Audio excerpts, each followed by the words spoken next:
আসসালামু আলাইকুম শিক্ষার্থীরা, তোমাদের সবাইকে অনলাইন ভিত্তিক ক্লাসে স্বাগতম। শিক্ষার্থীরা, গত ক্লাসে আমরা পদ, শব্দ এগুলো নিয়ে আলোচনা করেছিলাম। যুক্তিবিদ্যা প্রথম পত্রের তৃতীয় অধ্যায়ে যুক্তির উপাদান নামক বিষয় নিয়ে আলোচনা করতে গিয়ে তো আমরা পড়েছি যে শব্দ তিন প্রকার। সেগুলো হচ্ছে পদযোগ্য শব্দ, যা পদ হবার যোগ্যতা রাখে, আর সহপদযোগ্য শব্দ, যেগুলো পদ হবার যোগ্যতা রাখে না, পদ নিরপেক্ষ শব্দ, যেগুলো পদ হবার কখনই পদ হিসেবে গণ্য হতে পারে না। তো এই আলোচনা ক্ষেত্রে আমরা দেখতে পাই যে শব্দ এবং পদের মধ্যে কিছু পার্থক্য রয়েছে। আজকে আমরা পদ ও শব্দের মধ্যে যে পার্থক্য রয়েছে সেটা নিয়ে আলোচনা করব। তো আজকে আমরা পদ ও শব্দের মধ্যে যে পার্থক্য রয়েছে সেটি নিয়ে মূলত কথা বলবো। পদ এবং শব্দ এদের মধ্যে সাদৃশ্য থাকলেও স্বরূপগত দিক থেকে এদের মধ্যে কিছু পার্থক্য লক্ষ্য করা যায়। পার্থক্যগুলো হলো, এক বা একাধিক অর্থপূর্ণ বর্ণ বা ধ্বনি হচ্ছে শব্দ, আর যুক্তিবাক্যের উদ্দেশ্য বা বিধেয় রূপে ব্যবহৃত শব্দ বা শব্দ সমষ্টি হচ্ছে পদ। অর্থাৎ বর্ণ বা বর্ণ সমষ্টি দ্বারা গঠিত হয় শব্দ, আর শব্দ বা শব্দ সমষ্টি দ্বারা গঠিত হয় পদ। দ্বিতীয়ত আমরা বলতে পারি সব পদই শব্দ, কিন্তু সব শব্দই পদ নয়। যেসব শব্দ কোনো যুক্তিবাক্যের উদ্দেশ্য বা বিধেয় হিসেবে ব্যবহৃত হয় কেবল সেগুলোই পদ। এছাড়া বাক্যে ব্যবহৃত অন্য শব্দগুলো নিছক শব্দ। যেমন ফুল হয় সুন্দর, এই যুক্তিবাক্যে ফুল ও সুন্দর শব্দ দুটি যথাক্রমে উদ্দেশ্য ও বিধেয়, এই জন্য এরা পদ। কিন্তু হয় শব্দটি উদ্দেশ্য বা বিধেয় কোনোটিই নয় বিধায় তা শুধুই শব্দ, পদ নয়। তৃতীয়ত, শব্দ যত বড়ই হোক না কেন তা সর্বদাই একটি মাত্র শব্দ, কিন্তু পদ সব ক্ষেত্রে একটি মাত্র শব্দ নয়। কেননা অনেক সময় একাধিক শব্দ নিয়েও একটি মাত্র পদ গঠিত হতে পারে। যেমন, আমার লাল কলমটি হয় অনেক দিনের পুরাতন। এ বাক্যে আমরা লাল কলমটি হচ্ছে উদ্দেশ্য এবং অনেক দিনের পুরাতন হচ্ছে বিধেয়। কাজে দেখা যাচ্ছে যে এখানে পদ কেবল দুটি, কিন্তু শব্দের সংখ্যা অনেকগুলো। চতুর্থত আমরা বলতে পারি একটি যুক্তিবাক্যে কেবল দুটি পদ থাকে, কিন্তু শব্দ থাকতে পারে অনেকগুলো। যেমন, করিম সাহেবের ছেলে হয় ঢাকা বিশ্ববিদ্যালয়ের দর্শন বিভাগের ছাত্র। এখানে উদ্দেশ্য একটি, করিম সাহেবের ছেলে, এবং বিধেয় হচ্ছে ঢাকা বিশ্ববিদ্যালয়ের দর্শন বিভাগের ছাত্র, কিন্তু সমগ্র বাক্যটিতে শব্দ হচ্ছে 9টি। এদিক থেকে দেখা যায় যে শব্দের পরিধি পদের চেয়ে ব্যাপক এবং পদের পরিধি শব্দের চেয়ে সংকীর্ণ। এরপরে আমরা দেখতে পাই যে একটি শব্দের একাধিক অর্থ থাকতে পারে, কিন্তু যুক্তিবাক্যে ব্যবহৃত একটি পদ একই সময়ে একটি অর্থই প্রকাশ করে। অর্থাৎ শব্দের একাধিক অর্থ থাকলেও পদের কখনোই একাধিক অর্থ থাকে না। যেমন, কুল শব্দটি দ্বারা নদীর তীর বোঝায়, আবার বংশকেও বোঝায়, কিন্তু এই শব্দটি একটি যুক্তিবাক্যে একই সময়ে একটি মাত্র অর্থেই কেবল ব্যবহৃত হবে। শব্দ দ্বারা আমরা আমাদের সব ধরনের মনের ভাব, যেমন ইচ্ছা, অনুভূতি, সংশয়, বিস্ময়, জিজ্ঞাসা, আশা, আকাঙ্ক্ষা, কৌতূহল ইত্যাদি প্রকাশ করতে পারি। কিন্তু পদ দ্বারা আমরা কেবল আমাদের চিন্তাকেই প্রকাশ করতে পারি। যুক্তিবিদ্যায় 3 প্রকার শব্দের আলোচনা দেখা যায়। এগুলো হলো পদযোগ্য শব্দ, সহপদযোগ্য শব্দ ও পদ নিরপেক্ষ শব্দ। এদের মধ্যে পদযোগ্য শব্দকে সম্পূর্ণরূপে এবং সহপদযোগ্য শব্দকে আংশিকভাবে পদ বলা যায়। কিন্তু পদ নিরপেক্ষ শব্দকে কোনোভাবেই পদ বলা যায় না। অথচ ব্যাকরণগত দিক থেকে বাক্যে ব্যবহৃত প্রতিটি শব্দই কোনো না কোনো পদ হিসেবে বিবেচিত হয়ে থাকে। যুক্তিবিদ্যায় যেমন শব্দের শ্রেণীবিভাগ আছে, কিছু পদের তেমন কোনো শ্রেণীবিভাগ নেই। পদ সর্বদাই উদ্দেশ্য ও বিধেয় আকারে ব্যক্ত বা প্রকাশিত হয়ে থাকে। পদ সর্বদা উদ্দেশ্য ও বিধেয় রূপেই যুক্তিবাক্যের দুই প্রান্তে অবস্থান করে। অথচ বাক্যে শব্দ ব্যবহারের এরূপ বাক্যে কোনো রীতি নেই। একটি বাক্যে শব্দ যে কোনো স্থানেই অবস্থান করতে পারে। যেমন কাক হয় কালো,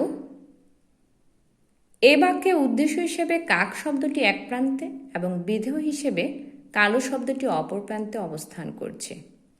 অন্যদিকে আলোচ্য বাক্যের শব্দগুলো সম্পূর্ণ বাক্য জুড়েই অবস্থান করছে। যে কোনো পদে গুণ ও পরিমাণ বিদ্যমান থাকে। যুক্তিবিদ্যার পদের এই পরিমাণের দিককে বলা হয় ব্যক্তার্থ, আর গুণের দিককে বলা হয় জাতার্থ। অন্যদিকে শব্দের মধ্যে কোনো গুণ বা পরিমাণ নয়, কেবল তার নিজস্ব অর্থ থাকে। যেমন মানুষ পদটির মধ্যে পরিমাণ বা ব্যক্তার্থ হিসেবে সব মানুষ এবং গুণ বা জাতার্থ হিসেবে জীববৃত্তি ও বুদ্ধিবৃত্তি রয়েছে।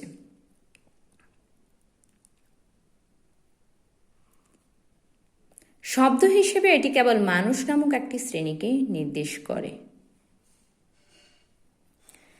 বিশেষ অর্থের দৃষ্টিকোণ থেকে আমরা বলতে পারি যে কোনো বিশেষ অর্থে সহপদযোগ্য শব্দ যেমন টা, টি, খানা, খানি এবং পদনিরপেক্ষ শব্দ যেমন হায় হায়, সাবাস এগুলো পদ হিসেবে ব্যবহৃত হতে পারে। কিন্তু তখন তাদেরকে কোনো বস্তু, বিষয় বা ঘটনা হিসেবে গ্রহণ করা হয় না। যেমন আমরা বলতে পারি সাবাস হয় উৎসাহ প্রকাশক শব্দ, টি হয় একটি বাংলা শব্দ। শর্তের দৃষ্টিকোণ থেকে আমরা বলতে পারি শব্দ হতে পারে অর্থপূর্ণ বর্ণ বা বর্ণের সমষ্টি।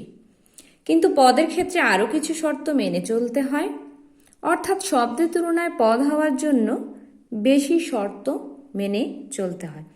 তাহলে শিক্ষার্থীরা, আমরা দেখতে পেলাম যে শব্দ এবং পদের মধ্যে বেশ কিছু পার্থক্য রয়েছে। যদিও এক্ষেত্রে আমরা সারমর্মভাবে বলতে পারি যে সব পদই শব্দ, কিন্তু সব শব্দই পদ নয়। শিক্ষার্থীরা, এখন আমরা আলোচনা করব পদের ব্যক্তার্থ ও জাতার্থ নিয়ে। ব্যক্তার্থ হচ্ছে ডেনোটেশন আর জাতার্থ হচ্ছে কনোটেশন। যুক্তিবিদ্যায় পদের আলোচনার ক্ষেত্রে দুটি দিক বিশেষভাবে পর্যালোচনা করা হয়, তা হলো সংখ্যার দিক এবং গুণের দিক। এই দুটি দিকের ভিত্তিতে পদের দুটি গুরুত্বপূর্ণ বিষয় আলোচনা করা হয়, তা হলো ব্যক্তার্থ ও জাতার্থ।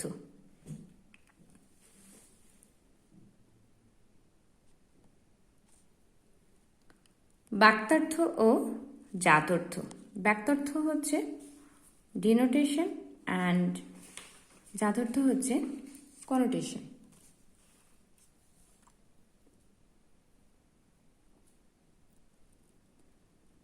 যুক্তিবিদ্যায় আলোচিত পদের প্রকৃতি বিশ্লেষণ করলে এর মধ্যে দুটি দিক পাওয়া যায়।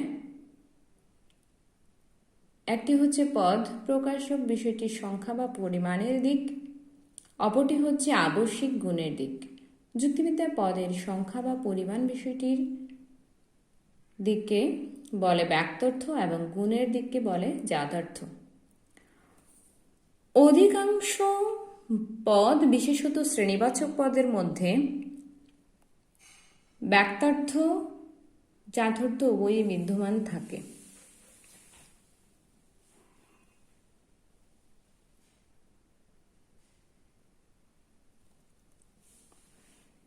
এখন আমরা বাক্যার্থ নিয়ে আলোচনা করি। সাধারণভাবে বাক্যার্থের সংজ্ঞায় বলা যায় যে কোনো পদ একই অর্থে যে বিশেষ বস্তু বা বস্তু সমষ্টির উপর প্রযোজ্য হয়, সেই বস্তু বা বস্তু সমষ্টির সংখ্যা বা পরিমাণই হলো ওই পদের বাক্যার্থ। যেমন মানুষ পদটি দ্বারা কোনো ব্যক্তি বিশেষকে না বুঝিয়ে বরং সমগ্র মানুষ শ্রেণীর সংখ্যাকে বোঝায়। অর্থাৎ মানুষ পদটির বাক্যার্থ হচ্ছে অতীত, বর্তমান, ভবিষ্যতে যেই সব জীব মানুষ হিসেবে পরিচিত হবে তার সকল সংখ্যা।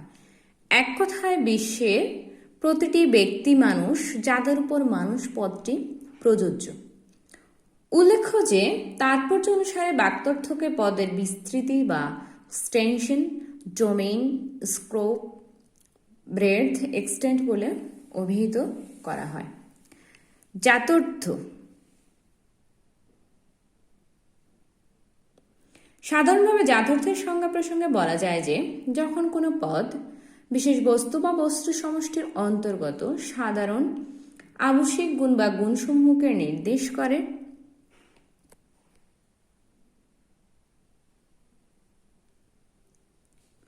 তখন সেই সাধারণ ও আবশ্যিক গুণ বা গুণসমূহকে সংশ্লিষ্ট পদের জাতার্থ বলে।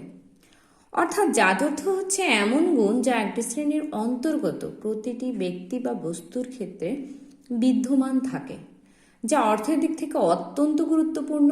যেমন মানুষ পদের জাতার্থ হচ্ছে জীববৃত্তি এবং বুদ্ধিবৃত্তি নামক দুটি গুণ, যেগুলো মানুষ শ্রেণীর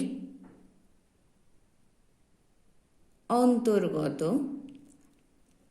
অনিবার্য সাধারণ ও গুরুত্বপূর্ণ গুণ এবং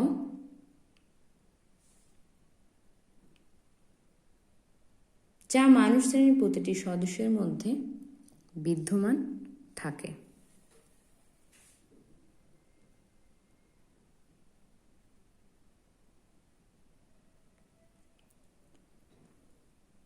তাৎপর্য অনুসারে জাতার্থকে পদের গভীরতা বা ডেপথ, কম্প্রিহেনশন, ইন্টেনশন বলে অভিহিত করা হয়। বাক্যার্থ এবং জাতার্থের মধ্যে একটি সম্পর্ক বিদ্যমান রয়েছে।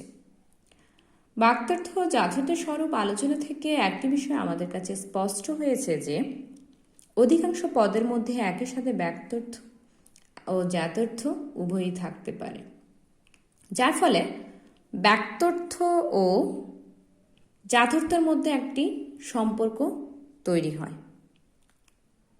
আর এই সম্পর্কের বিষয়টি যুক্তিবিদ্যা একটি নিয়মের মধ্য দিয়ে ব্যক্ত করা হয়েছে। নিয়মটি হলো বাক্যার্থ ও জাতার্থের মধ্যকার বিপরীত ক্রমে হ্রাস বৃদ্ধির নিয়ম।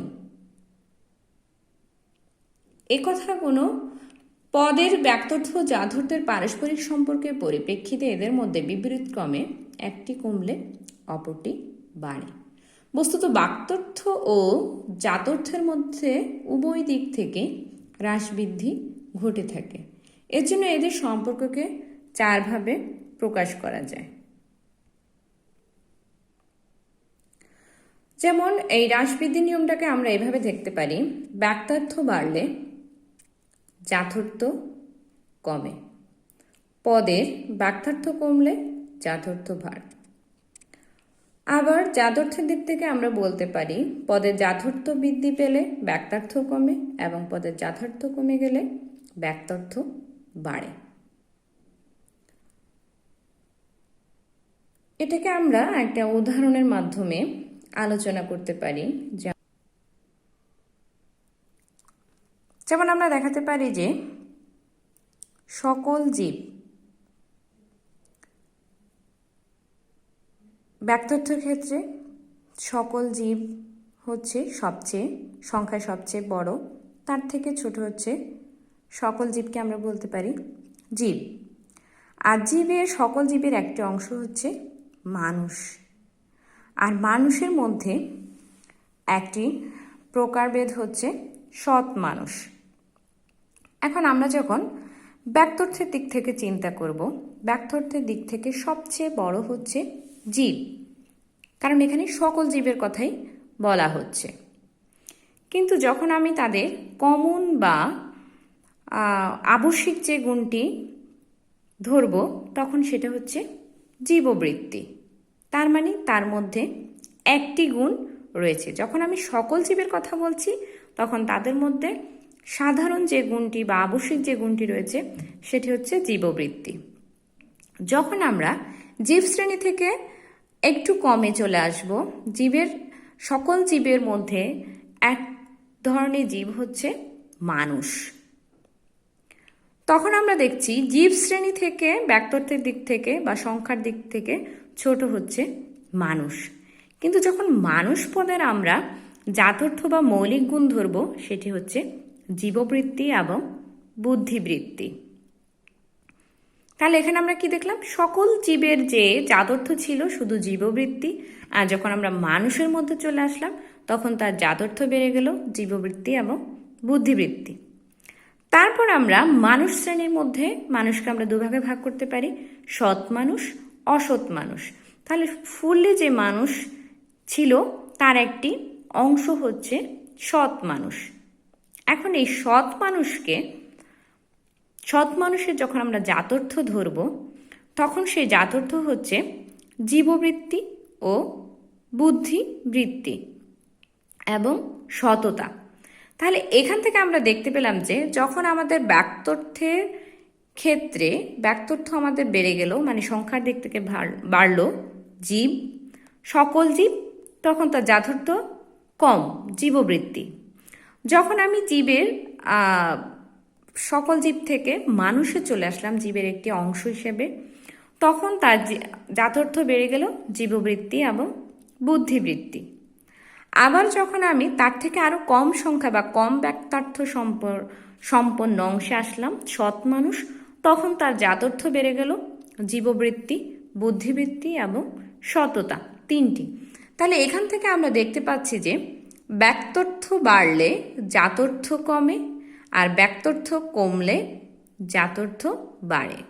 আবার জাতর্থের দিক থেকে দেখতে পাচ্ছি জাতর্থ যখন বাড়ে, জীববৃত্তি, বুদ্ধিবৃত্তি এবং সততা হয়, তখন কিন্তু ব্যক্তার্থ কমে যায়, মানে সংখ্যার দিক থেকে সেটি শুধু সৎ মানুষ হয়ে যায়। আবার যখন আমি জাতর্থকে কমালাম, যেমন জীববৃত্তি বা বুদ্ধিবৃত্তির দিকে আসলাম, তখন হলো মানুষ শ্রেণী। তাহলে সৎ মানুষের সংখ্যা থেকে মানুষ শ্রেণীর সংখ্যা বেশি। যখন আমি জাতর্থ আরও কমিয়ে আনলাম, শুধু জীববৃত্তি আনলাম, তখন কি হচ্ছে? জীব শ্রেণীর মধ্যে যত ধরনের জীব রয়েছে সবাই কিন্তু এর অন্তর্ভুক্ত হয়ে যাচ্ছে। তাহলে আমরা দেখতে পেলাম যে জাতর্থ এবং ব্যক্তার্থের মধ্যে বিপরীত ক্রমের একটি হ্রাস বৃদ্ধির নিয়ম রয়েছে। এই নিয়মের ক্ষেত্রে তোমাদের পরীক্ষায় থাকতে পারে যে সরাসরি হয়তো থাকবে না, থাকবে যে জাতর্থ এবং ব্যক্তার্থের মধ্যে কী ধরনের সম্পর্ক বিদ্যমান রয়েছে, উদ্দীপকের আগে আলোচনা করো। এই বিষয়টি কিন্তু খুবই গুরুত্বপূর্ণ একটি বিষয়।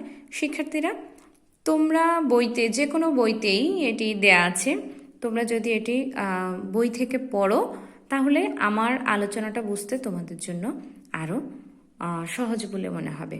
তোমরা সবাই সুস্থ থাকবে, ভালো থাকবে। আজকে এই পর্যন্তই। আল্লাহ হাফেজ।